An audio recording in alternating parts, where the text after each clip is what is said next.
Does anybody recognize this man? Not too many people. They've been very fair, actually, for the last 3 days. President Trump, are you going to have a green light for another attack in Iran?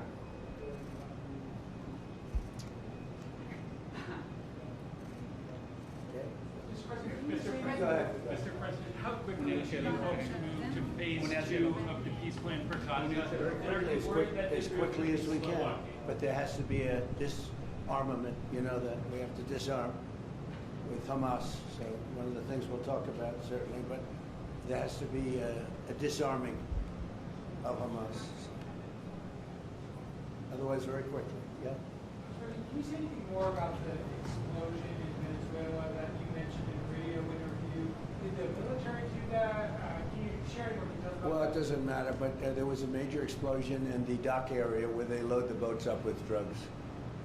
They load the boats up with drugs, so we hit all the boats, and now we hit the area. It's the implementation area. That's where they implement, and that is no longer around. Is that the only strike that the U.S. has done? I don't want to comment on it. President Trump, yesterday there was an explosion overnight, and the Russians say that Ukraine tried to hit the residence of President Putin. Do you have any information? No, I don't know about it, actually, and I don't, I just heard about it, actually, but I don't know about it. Did you speak with That would be too bad. That would not be good. What was the outcome of your telephone call with President Putin this I had a very good talk this morning. I waited till this morning because it was pretty late by the time we finished, like 2:30 in Russia, 2:30 in the morning. And we had a very good talk. We spoke at 8 o'clock in the morning hour time, and it was a very productive talk. I mean, we have a few very thorny issues, as you can imagine. He knows about thorny issues probably better than anybody in the world, but it's working out. We have a couple of issues that we're going to get resolved, hopefully, and if we get them resolved, you're going to have peace. You're going to have Ukraine losing 26,000 soldiers a month. Can you believe it? A month, 26,000 young, beautiful soldiers, and plus some people in Kiev, and relatively small, but a lot, you know, still people, and it's a lot of people.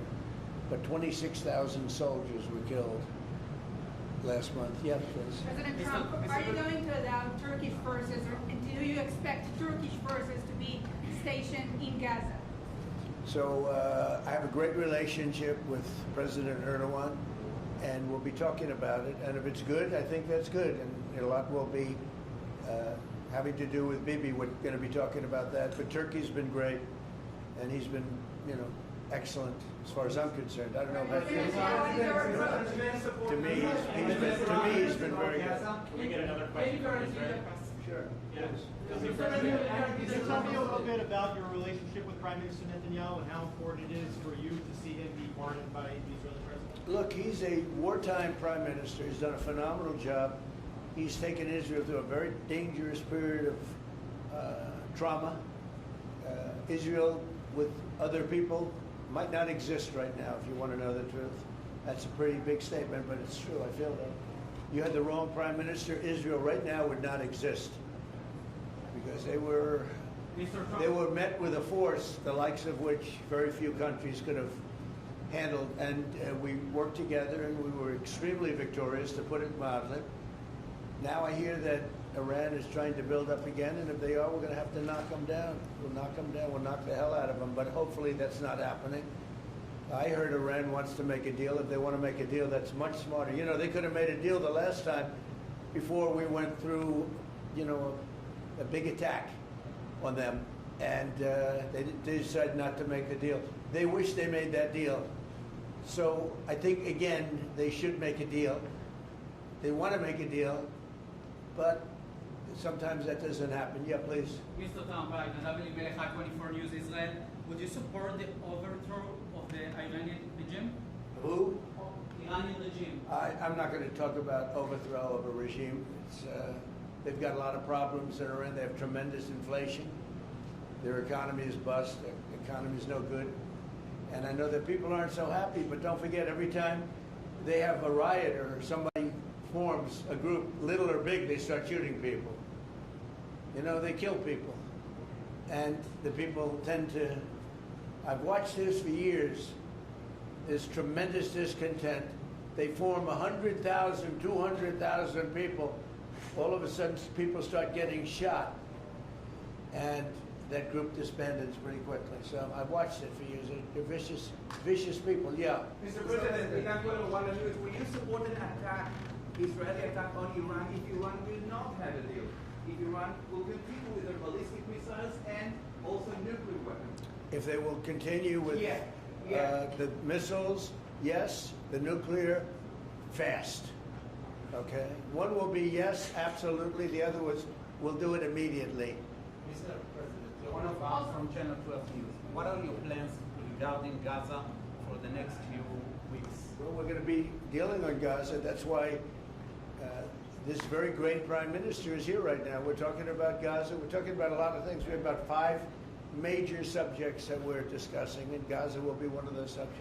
Mr. President, can you guarantee that the last hostages, unfilled, will be released before we continue to the second phase of the Gaza plan? Well, let's put it this way. Every hostage just about that's been released was released because of me, Steve Witkoff, Jared Kushner, my whole team, Marco Rubio, Pete Hegseth. They were all released because of us. None were released in the Biden administration, none. They were all released because of us. Then we had a lack of releases with respect to the dead. And all of a sudden they started coming back because I said, nope, you said you were going to. We have one wonderful young man whose parents are right now inside. And he's, what beautiful parents, a beautiful brother, sister, and like a beautiful family, and they're waiting for their son. It's the only one left, and we're doing everything we can to get his body back. And the parents just said, hopefully he's alive. And I said, I'd love you to think that way. Okay? So we're doing everything we can. Do you have President Trump? But then think of it. Out of all of these people, and I'm not just talking about the final 20. Right. Look at all of the people. What do you think the total number is? 255. 255. 254 came out, one more.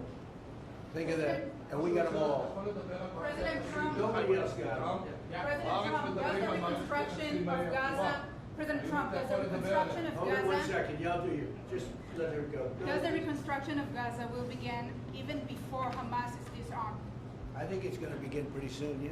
Before Hamas is He's disarmed? looking forward to it, so am I. Look, what a mess. What a mess it is.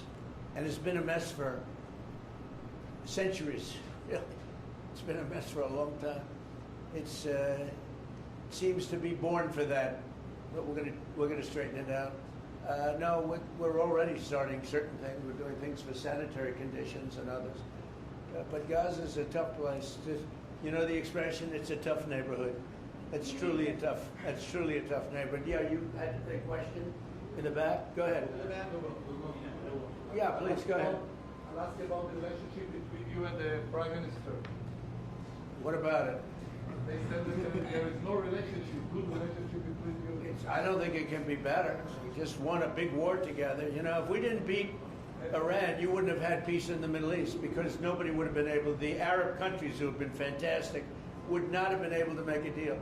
If we didn't wipe out their nuclear, we wiped it out. If we didn't wipe out with our beautiful B-2 bombers, if we didn't, and we sent a lot of Tomahawks in there also, by the way, from a submarine. And what about the pardon that the President of Israel needs to give the Prime Minister?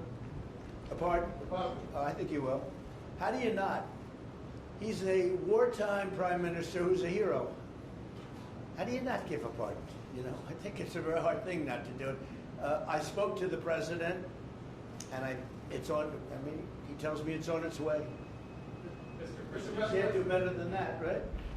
Please. Mr. President, can I follow up on Venezuela? Was the facility taken out by the U.S. military, or was it another entity like the CIA? It was along. Well, I don't want to say that. I know exactly who it was, but I don't want to say who it was. But you know, it was along the shore. Mr. President, have you or anyone in your administration talked to Maduro in recent days? Well, I spoke to him Recently? pretty recent. reasonably, but nothing much comes of it. Yeah. Mr. President, can you explain the You importance have to of understand what he's done. They've sent billions of dollars of drugs in.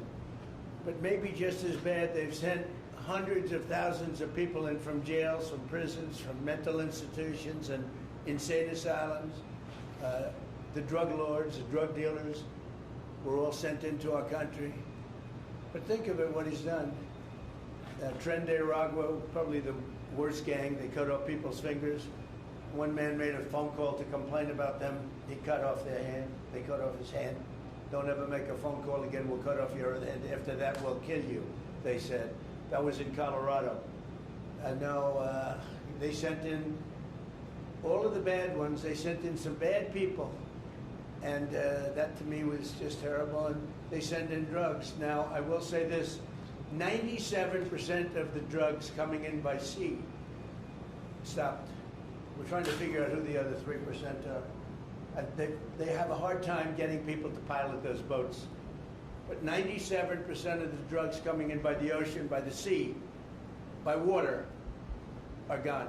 Every boat that we take out, we save 25,000 lives of Americans.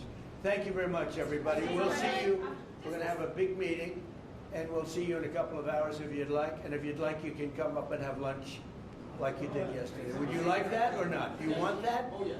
Because some of them think it's terrible. It's a bribe. But, you know, a bribe for $25, I don't know. If you'd like, you can go. And if you don't, you can stand in a driveway and melt. All right? But if you want, will you work on that, Margot? Yes, sir. Is Margot doing a good job? Yes, sir. Absolutely. She's a star. She's too nice. Her only problem, she's too nice to you. And you're not nice to us, but that's okay. Margot, take them up and have a beautiful lunch, and we'll see you later. Are you worried that the strike, the alleged strike on Putin's residence, could scuttle this? Yeah, I don't like it. It's not good. I heard about it this morning. Did Putin tell You know who told me about it? President Putin told me about it. Early in the morning, he said he was attacked. It's no good. It's no good. Russian officials Don't forget, you know, the Tomahawks. I stopped the Tomahawks. I didn't want that. Because we're talking about, you know, it's a delicate period of time. This is not the right time. It's one thing to be offensive, because they were offensive. It's another thing to attack his house. It's not the right time to do any of that, and can't do it. And I learned about it from President Putin today. I was very angry about it. Do you not have U.S. intelligence services? What?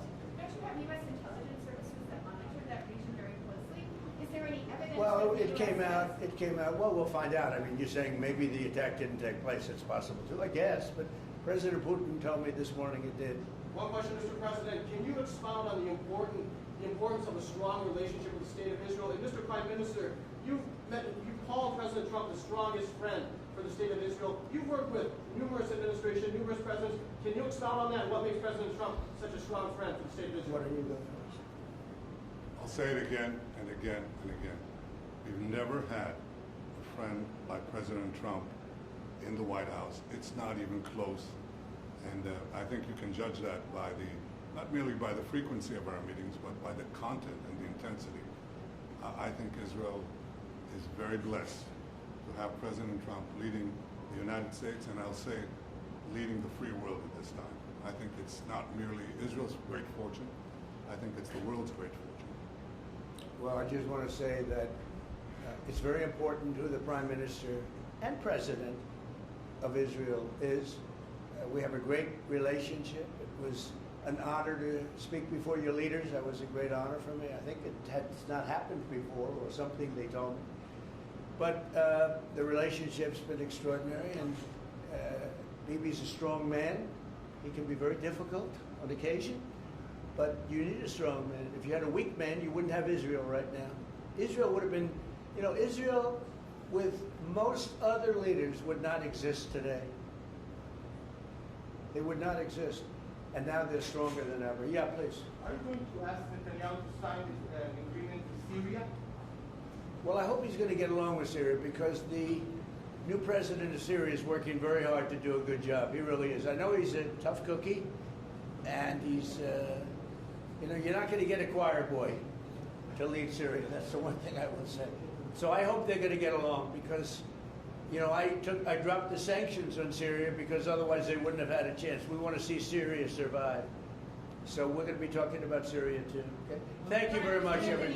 Have a good time. Go have a good lunch. Thank you, Mr. Prime President. Minister Netanyahu, Thank there's you. a lot of facts regarding You know, after you hear these things, I think better to quit now. Thank you. Thank you.